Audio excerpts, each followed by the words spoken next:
गांव में टूलिप और जीक नाम के दो दोस्त रहते थे। टूलिप अपनी जिंदगी से बहुत खुश था। वो अपने खेत में दिन रात मेहनत करता और उसी पर शक्र अदा करता। जीक दूसरी तरफ हमेशा ज्यादा पैसों का लालच करता और टूलिप के आराम और सुकून को देखकर जलता। एक दिन जब टूलिप अपने खेत में काम कर रहा था तो एक रंगीन और खूबसूरत जादुई परिंदा उसके सामने आया। परिंदा बोला, टूलिप, तुम बहुत ईमानदार हो। मैं तुम्हारी मदद करना चाहता हूँ।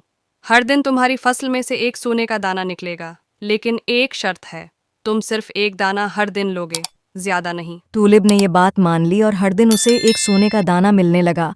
धीरे धीरे टूलिप की जिंदगी में बरकत आने लगी, लेकिन उसने कभी लालच नहीं की और हमेशा सिर्फ एक ही दाना उठाया। एक दिन जेक ने सोचा कि टूलिप बहुत अमीर हो गया है।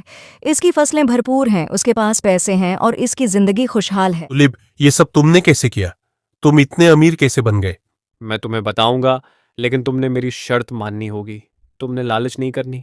नहीं, मैं लालच नहीं करूंगा। मुझे बताओ, तुमने ये सब कैसे हासिल किया? जब मैंने जादुई परिंदे से एक सोने का दाना हासिल करना शुरू किया तो मैंने हमेशा एक ही दाना लिया। मैंने कभी भी ज्यादा की तलब नहीं की।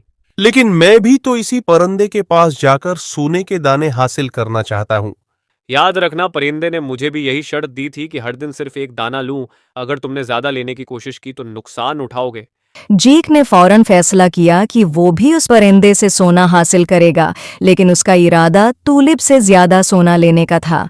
जब जीक ने परिंदे से मुलाकात की तो परिंदे ने उसे भी वही शर्त बताई, लेकिन जीक ने दिल में ठान ली कि वो ज्यादा सोना लेगा। पहले दिन जीक ने एक सोने का दाना लिया, फिर दूसरे दिन भी, लेकिन तीसरे दिन उसने अपनी लालच को काबू में न रखा और 2 दाने लेने की कोशिश की। उसने 2 दाने लिए, दोनों दाने गायब हो गए और परिंदा भी गायब हो गया। जीक को एहसास हुआ कि उसकी लालच ने उसे सब कुछ खो दिया। वो शर्मिंदा होकर टूलिप के पास वापस आया और कहा, तुम सच कह रहे थे, मैंने लालच की और सब कुछ खो दिया। लालच का इंजाम हमेशा नुकसान होता है जेक। ईमानदारी और सब्र से ही कामयाबी मिलती है। उस दिन के बाद जेक ने अपनी लालच को छोड़ दिया और मेहनत और ईमानदारी के साथ अपनी जिंदगी गुजारने लगा।